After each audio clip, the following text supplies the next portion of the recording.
आगे बढ़ेंगे और खबर शामिल करेंगे सवात से। हबीब खान की रिपोर्ट के मुताबिक जहां पर नाजायज तजावुजात के खिलाफ कार्रवाइयां की जा रही हैं, ASP सर्कल कंबल सैयद फैजान हैदर जैदी का SHO थाना कंबल उमर रहीम खान और दीगर पुलिस टीम के हमरा कंबल बाजार में गैर कानूनी कार पार्किंग, ट्रांसपोर्ट अड्डे और नाजायज तजावुजात के खिलाफ सख्त कानूनी कार्रवाइयां, मुतअद्दिद गाड़ियां कब्जा पुलिस करके थाना कंबल में बंद करा दी गई हैं। मजीद इस हवाले से ASP कंबल सैयद फैजान हैदर मीडिया को ब्रीफिंग दे रहे हैं। खुसूसन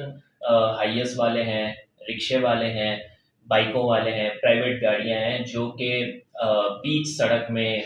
नो पार्किंग के एरिया में गाड़ियां पार्क कर देते हैं। इसके अलावा उसमें वो लोग हैं जो गाड़ियां खड़ी करके बस सड़क पे इंतज़ार कर रहे होते हैं किसी के लिए। ये ऑपरेशन हमने किया है शमोज़ई रोड पे, कबल चौक पे,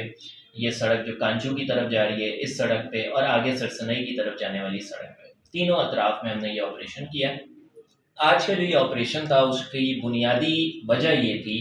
कि एक तो इसके अवाम की हमें बहुत सारी शिकायतें मौसूल हो रही थी, लेकिन इसके साथ साथ आज का ऑपरेशन हमने किया है लोगों को इस चीज़ से सेंसिटाइज करने के लिए, लोगों को बताने के लिए कि पुलिस जो है वो ट्रैफिक के अमले के साथ मिलके ट्रैफिक के मसलों का हल करेगी। आज हमने सख्ती नहीं की है, आज हमने ये ऑपरेशन बहुत प्यार से किया है, बहुत तमीज़ से तरीके से हमने ये ऑपरेशन किया है और हम इसमें लोगों के साथ गुजारा भी कर रहे हैं, कई लोगों के साथ हमने किया भी है। लेकिन आज से ऑनवर्ड ये एक वार्निंग का ऑपरेशन था। नेक्स्ट वीक से हम फुल फ्लेज ऑपरेशन करेंगे इसके खिलाफ, चाहे उसमें रेडी वाले हैं, चाहे उसमें गरीब रेडी वाला है या अमीर गाड़ी वाला है, किसी की रिवो गाड़ी है या किसी की रेडी है, हम उन तमाम के खिलाफ जो है वो FIR देंगे, उन तमाम के खिलाफ हम सख्त से सख्त कार्रवाई करेंगे, हम लिफ्टर का इस्तेमाल करेंगे और फिर हम आपसे ये उम्मीद करेंगे मीडिया वालों से भी और हमारे तमाम अहले इलाका से भी कि वो हमारे साथ ताउन करेंगे